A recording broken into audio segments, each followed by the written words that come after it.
what would you do with your time if money wasn't an issue? So for me, I know what I would be doing with my time if money was never an issue. It's just me making beats. From this moment until the day I die, I can live a lifestyle where I get up, I make my money, got the security, can provide for my future family, all that, and then to just create something that lasts longer than my life.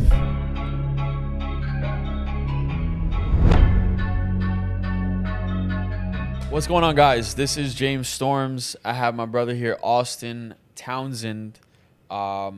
This is episode 5, or the last one was 4, right? This is episode 5 of the Fortunes Funding Experience. My apologies. This is the 4th podcast in a row I've done for the last 2.5 hours. So, all right. So, Austin, I'm definitely excited for this one because like I know you've been around like my community for a very long time, like ever since I even came up on Instagram. So like I want to talk about that. We'll save that for later. But let's talk about Fortunes Funding. Let's talk about your experience with us and how much is your most recent payout?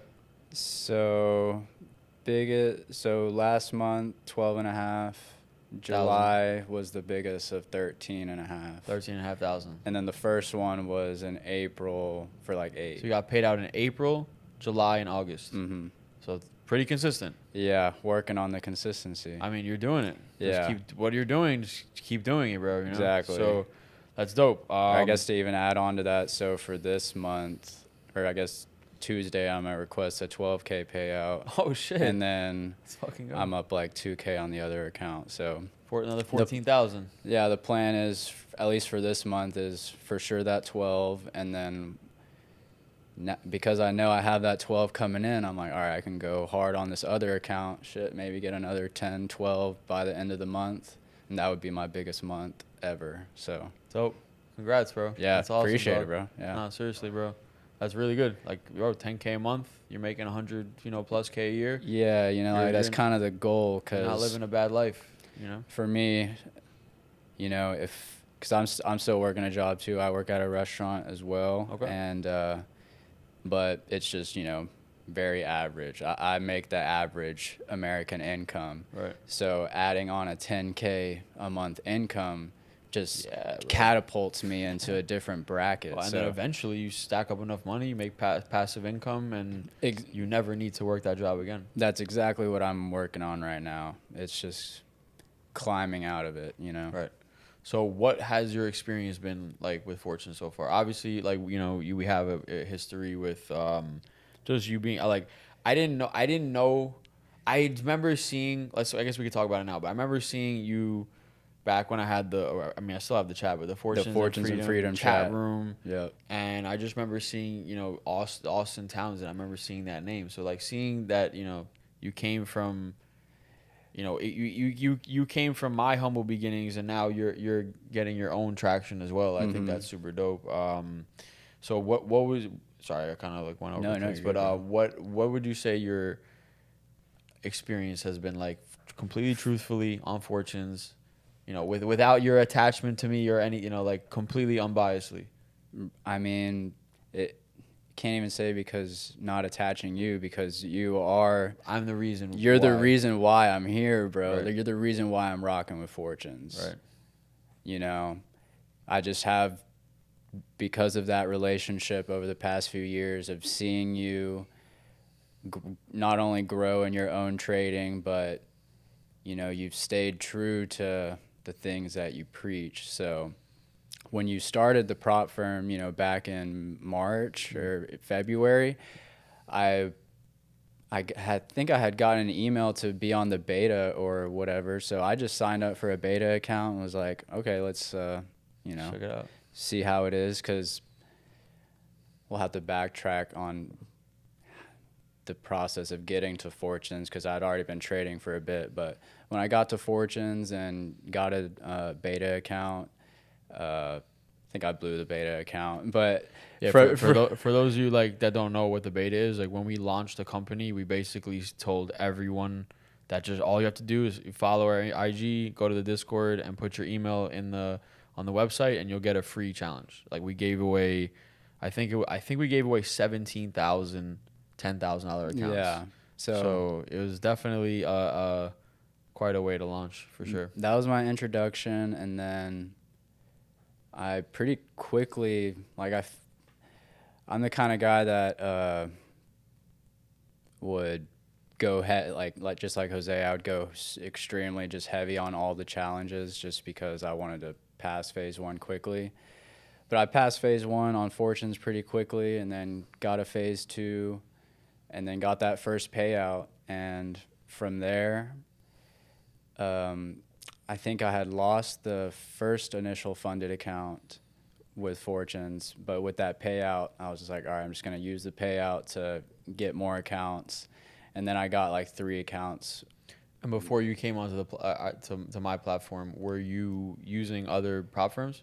So, I guess we can explain kind of how I got into the. Well, we could transition to that. Let's just start with your upbringing, childhood, parents, work, school. Cool. Let's start with that.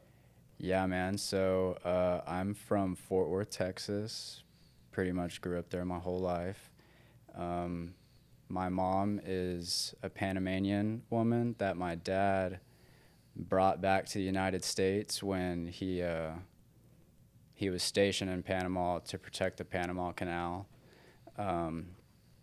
So he brought her back. Your dad's in the military? Yeah, my dad's Army. So he brought her back. They had me a few years later. You know, for me, my whole entire upbringing was soccer. Like my entire life from like 4 to 18 was soccer. Really competitive soccer from like 10 to 18. Like I was mentally during that time, I was like, yeah, I'm going to go pro and that type of stuff. So that was just my whole entire existence was soccer. So and that's the thing, in high school, towards junior, senior year, you know, started smoking weed sometimes. So the professional aspirations kind of dwindled, and I was like, all right, I'm just going to go to college, do normal people things. Went to Texas Tech, was just partying all the time pretty much. So Texas Tech didn't really work out. Dropped out, and then went back to Fort Worth to essentially just like work, you know, like I dropped out of school.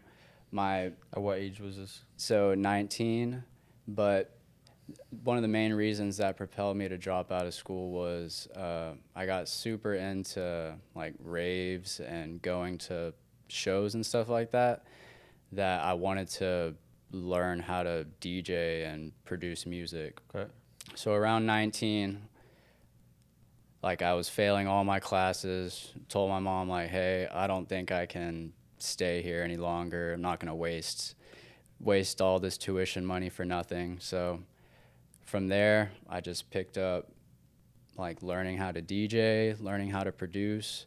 And mentally, you know, back when I was 19, 20, you don't really think that far ahead in life. So I just decided that I'm just going to live the artist lifestyle of being a starving artist. Like I'm going to figure it out one way or another. I'm going to break through, become a star. And as I've grown up a little bit, I realized that I need to find a way to, I don't know, survive other than just like my restaurant job. Because when COVID happened and everything was shut down, I was like, I need to find something to where I can rely on just myself, you know, don't have to rely on a job or, you know, something that can get shut down where they could fire me, you know. So that's pretty much the journey that got me into trading, yeah. Okay, and at what point did you find out, like what was your introduction into trading? Yeah, okay. So the introduction to trading for me was also IML. How old are you right now, by the way? I'm 27 right now. 27, okay. And I found out about Forex trading, or I guess, you know, I've known about trading stocks and stuff back in high school, saw the Wolf of Wall Street, and that's Well, all. were you trading at that No, time? or Or you put $30 in Robinhood? no money and none of that stuff. But there was this class that I took senior year where it was like a finance course, and we played with a fake $1 million account on some like stock trading website. And I was the only one in the class that like ran my account up like super high, just because I was like, man, how do you would look at Apple or something and it was moving so slowly. So I would go and look at some of the penny stocks and be like, oh, wow, I could buy $1 million worth of this penny stock, and if it goes up 10 cents, boom, I just made like 5 million. So that's how I learned about trading. But what got me into Forex was I was at Texas Tech. It was my sophomore year. The first semester, this is when I dropped out. That semester I dropped out. But I was there in Lubbock, Texas, and there was like an IML event in some dude's living room, and they were breaking down like, yeah, this is Forex, you know, the foreign exchange and all this and that. But it was also just, you know, one of those meetings to try and get people.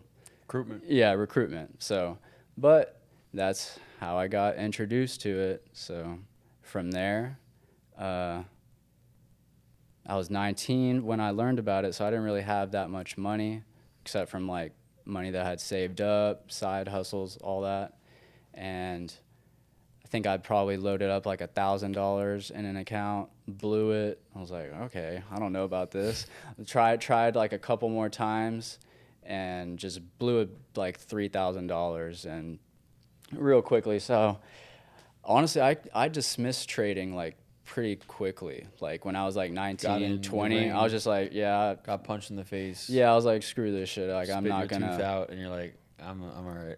Yeah, you know, I just literally kind of ignored trading up until I was 25 when COVID happened.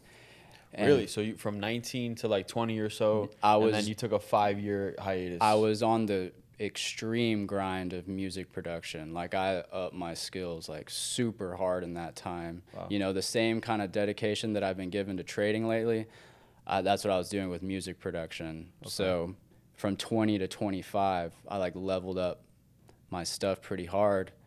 And I like thought audio engineering, music production. Me making beats and stuff, like trying to become an artist. Hell yeah. DJ, all that. And when COVID happened, the whole industry shuts down too. So I'm like, man, like all this work that I've been putting into this, live shows, events, like they're all shut down. So mentally, that's when I had to make a switch of like, I need to find something to make me sustainable, make me something, you know, in this life. So in the same vein, that's when I had already, back when I was 19 and learned about IML and all of that, I had heard about Q, and that back then he was just driving the Beamer and stuff. Mm-hmm. Fast forward to 2020, I'm like looking around like, man, what can I do to make money? See Q Banks with the Lambos and all that on his page, and kind of in the same time span, I see you. And I just see this guy, like, okay, this guy named James, he just flipped these huge accounts, and he learned from Q. Right. Or, you know, I saw the video where it was you, Chart Addicts. One of the people I learned from, yeah. But exactly. Yeah. You know, but I mean, that's the thing. Like, you're going to learn from so many different places. So, like, I don't think any one person can ever be responsible for your success or your failure. And everything at the end of the day comes down to you. You know? Exactly, because I've learned from quite a few different sources as well. So you kind of just pick the bits and pieces. And so, what do you think? I think there's a valuable lesson in kind of like what you just said. What do you think? So you took you had a bad interaction. You took a break. What do you think, aside from seeing the Lambos and stuff? Like, what was it internally that said, yo, I need to start trading again? Like, what was it for you? Because there's someone out there watching that's on their break, or they're just discouraged and they don't want to get back on the horse. And what was it for you?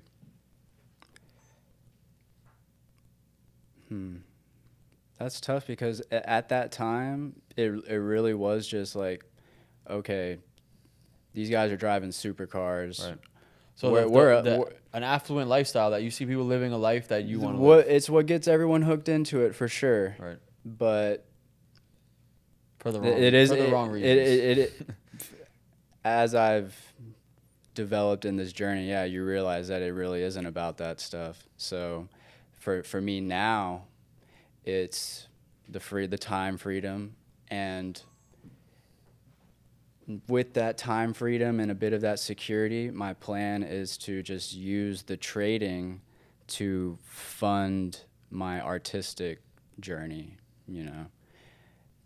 because this is a question that I like to ask, like a lot of my friends and stuff, is what would you do with your time if money wasn't an issue? Right. So for me, I know what I would be doing with my time if money was never an issue. It's just be making beats. Like I can, from this moment until the day I die, I can live a lifestyle where I get up, I make my money, got the security, can provide for my future family, all that, and then to just create something that lasts longer than my life. Right. Just want to leave something, some type of imprint on something to the world, Right. Whether it's through the music, through the art, through helping other people figure this out as well, because I realize I'm not an anomaly. Like there's other people out here that have similar aspirations and they don't really know how to get there. Or what vehicle to take. Yeah, exactly, because we're just not meant to go work forever and die, man. Like, right. There's no all of us have something that we can give to this world. Contribute. Right. Yeah. So a lot of people are takers. Most people live and they take and they take and they don't really contribute much. Like, or if they don't. I mean, that's why I'm doing everything that I'm doing. Like I could have just made bread and did what I did and just been selfish, but it's not about that. And I really, like I said before, like I have the receipts. Like everyone can say I'm for the people, I do this, I look out for people. Really, like show me, like show me what you really did for people, like or that you didn't have to do, So I think that's a big thing. But okay, so I'm sorry, I kind of just lost my train of thought. But no, you're good, bro. Where do we leave off? Let's see. I mean, I guess we could talk about the journey to getting profitable for me. Yeah, well, because so you started. You got back on the horse. I got back on. So for me, getting back on the horse was seeing Q, being like, okay, how can I learn about how to do this? So I got on Wall Street Academy. Dude, I gave Wall Street Academy 0 effort. Like I would get on there, see the modules for the videos, watched a few of them, and I'm like, how can this even help me make a trade? Or it's like, yeah, I'm learning about lines and supports and resistance, all the basic stuff, but none of that teaches you how to execute in a trade, a foolproof plan. So for me, it's like, here's a hammer, here's a screwdriver, here's nuts and bolts, but it's like, how do I build this thing? So that was me. That was me just not knowing what I was doing. I basically had no idea what I was doing. So I would look to things like signals and stuff. So that's kind of when it started for me getting in your group. I was taking some of your signals. How was that? So like I was saying, the first trade I ever took with you was like a huge dub. So from there, I was just like waiting for whenever you said something, and I would just take the trade. Right. And for the most part, like we did pretty decently. Like you did good in that time period, but it was also that time period where I think like went on vacation and stuff. So right. I also that was like when I was from like maybe when I was flipping that account like from like June to like September, and then that's when I went to like Italy. in Slovenia, like from like October on, and then I don't really trade much in December and January. Exactly. So I took a pretty long break. And that's the thing, like back when I was a beginner trader, you're sitting there every day trying to, where's the trade? Like you're sitting there wanting to make money every single day. So and you don't realize that the money is made in by waiting in this. That's where the money truly is made. The money is made where you have the discipline to just put your hands away, no execution when it's not there for you. Yeah. So from there, it was, or I think it was that it was September of 2021, or actually let's backtrack a few months. So I started live trading for the first time again in like April 2020 or 2021 actually. So 2020 happened, COVID, all that, and your whole life got disrupted. You're like, damn. Whole life got disrupted, and in the last like 6 months of that year, I was like just demo trading, Wall Street Academy, like watching the videos when I could. But I started live. I put like maybe $500 in an account like halfway through 2021. Would run it up to like 1,000, blow it, run it up to 1,000, blow it. Then it was September 2021 where it was the first time I took that trade with you. From there, I started to like get some wins to where the first trade I took with you was like $300. Then the next day I would get a couple more $100. So September, I took 1K to 6K. This is like my first time like being like, oh wow, like some pretty good bread. So also in that same time period, you would preach like, yo, you need to pay yourself. And I was like, okay, I'm going to pay myself. I took out 4K of the 6K, had 2K left in the account, paid some stuff off. I was like, man, this is good. And then took that 1K to 10K in like a couple of days. And I was like, oh, this is the start of me making a bunch of bread. And then I blew that bread. And then from there on just kept blowing accounts. And this was all personal account. I wasn't even trading prop firms or any of that for the first like year and a half. So I was looking, around for ways to not lose all the time. So I also found in the same sort of time span when I was in the Fortunes chat I found Andy Peters. I learned a ton from Andy Peters, and he really shaped a lot of my trading as well. So I got to shout Andy Peters out, bro, because shout out Andy. He's one of the one of the few. Real there's a lot of people. There's a lot of cap in this industry, and he's one of the few that keeps it real for just about everything. Right. So got major respect for Andy. I went to a 3-day course with him. I think it was last year. And then from there, honestly, everything started to sort of tumble into profitability. It was like a slow journey where I'd have a month of profitability, take a tumble, get back up, get a little bit higher, take a tumble. And it's honestly still how it is right now. Like I had that first payout with Fortunes, 8K, took a tumble, blew the accounts, was like, okay, gotta keep going. You got the money to buy the accounts now, so it's no biggie. So even like last month, I think I blew like one of the funded accounts that I had, but I was like, all right, whatever, get another one real quick. The no minimum trading days is perfect for it because if you have a good setup, like just like Jose was saying, like on the challenges, I just send the whole thing, like whatever. You lose $500, but if you win the trade, you're done in 10 minutes. Right. On to the next. Right. Yeah, man. Okay. And so now, I mean, you're obviously you're getting pretty consistent, bro. So that's hats off to you, bro, because that's like, that's definitely where a lot of people want to be, right. Just getting payouts, like making money, bro, making right. money. You're doing that. So, so where do you actually before we do that, let's talk about the strategy. Let's talk about like, how do you trade? Like what, mm-hmm. what's your process with that? So for me, like I was saying, I learned a ton from Andy, so I keep my methods simple like his. I don't know if you've seen some of his Not stuff. so familiar. He uses these swing high and swing low dots. It's like a little indicator inside of Carbon Capital, that broker that he uses. It's basically a little indicator that will paint dots on swing high and swing lows. And so what he does is he'll connect trend lines from these dots.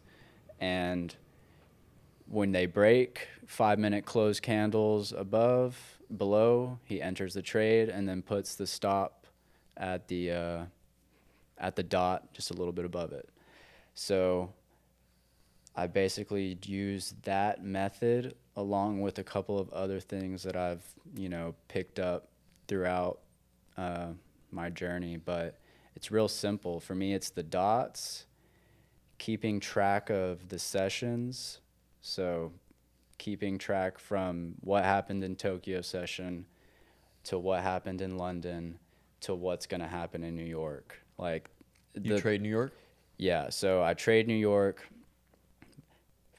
and then Thursday night I'll put in a trade for London, because I don't, and this is something I've kind of been doing recently, but a lot of the times I'll have a good trade London session going into the Friday session, and instead of trying to trade the Friday session, I'll just be done with the week, because a lot of the times in that Friday session I will give back a lot of the profits that I made through the week.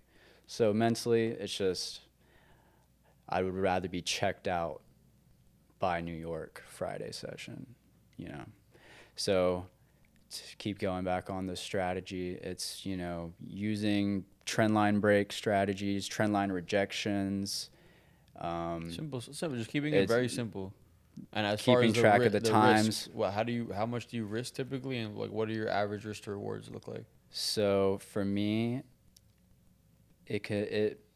I'm pretty dynamic with how I go into my trades.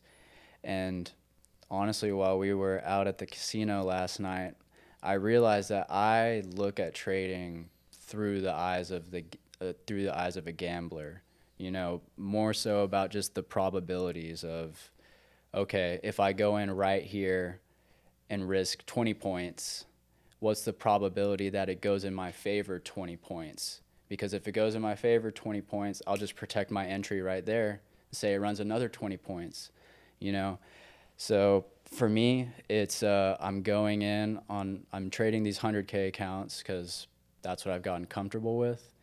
And the max lot size is the five lot, $50 a point. So I'll usually find places where I can go in at risking 20 or 30 points and just risk the whole 5 lot.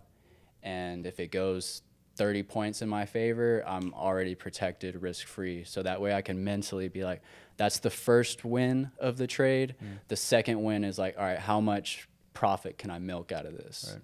Because say if it runs for 75 how points. well can I manage the trade, basically? Exactly, because, you could, there's a lot of trades where I'll be up like 75 points and say my TPs. I'm usually just entering the trade, putting in my stop real quick, and then just dragging the TP somewhere that looks good. I'm not too like surgical or methodical with that stuff. Right. I'm just trying to get my money. Right. And I'm like, I'll risk 20, 30 points.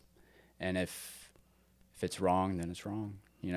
What has killed me a lot in my trading journey is not over trading when I do take that L, because I am going in and just over trading or not over trading. Over trading.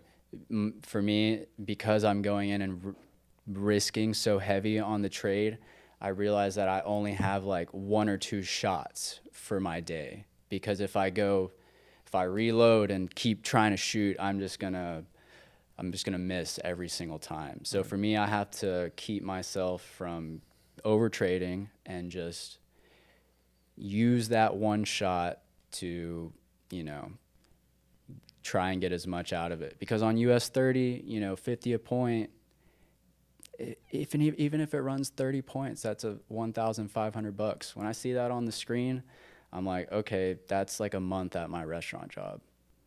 I'll sometimes take partials. I know sometimes a lot of people don't take partials, but I'll just take a little bit off the table, just be like, that's a day's work for me, because I still am showing up to this restaurant job. Right. I'm making like, hardly keeps you humble. It keeps you keeping humble. hardly making like $200 a day there. So when I see $500,000 floating on my screen, I really don't have a problem closing it, because right now mentally I'm just trying to pad my bank account. Right. The growing the trading accounts and bigger trades, that's all going to come in time. Right. But for now, I need to pad my bank account. So dope. Yeah, dope. Yeah. I mean, yeah, as long as it just goes to show you, like, I mean, I just did, this is the 4th podcast. Each one has everyone's different. Everyone's different, and there's still the same result is making money, right? So it comes down to having a plan, adhering to it, being disciplined. If you're making mistakes, learning from them and adjusting the behavior. So I'm honestly getting a little wiped out trust here, me, bro. I think we're all ready to eat too. Yeah. So. So what where do you want to go from here? Like, obviously, get more consistent, make more money. What is there anything else that you're kind of interested aside from music production as well? That's it, what you're bro. passionate It's about. just live a present lifestyle, be here in the moment, and just enjoy it for what it is, because I realize that there's nothing else for me to chase in this life. Right. I think that's the thing that, especially in this space, there's always a new flashy thing there's to look there's at. always something that's gonna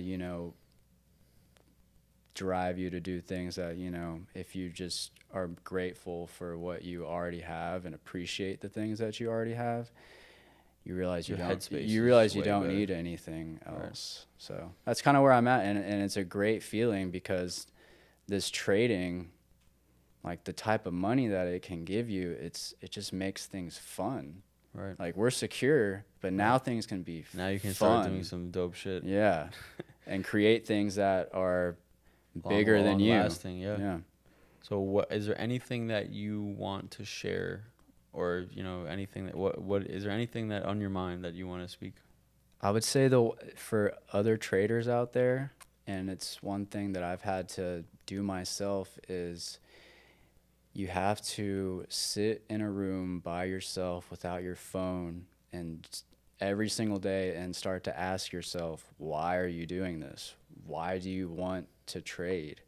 And you have your why is everything in life. Your why of why you do anything and everything, and you have to not let the opinions of anyone seep into what it is that you truly think that you need to be doing.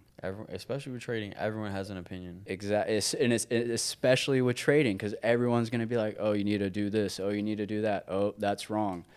I've come to realize that everything everyone says, I've done the opposite. I've done what they say to do.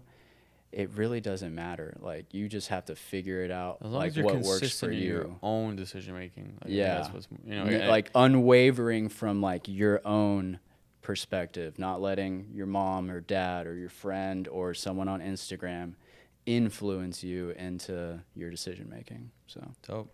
That's a very valuable piece of information, because I've been there, you've been there.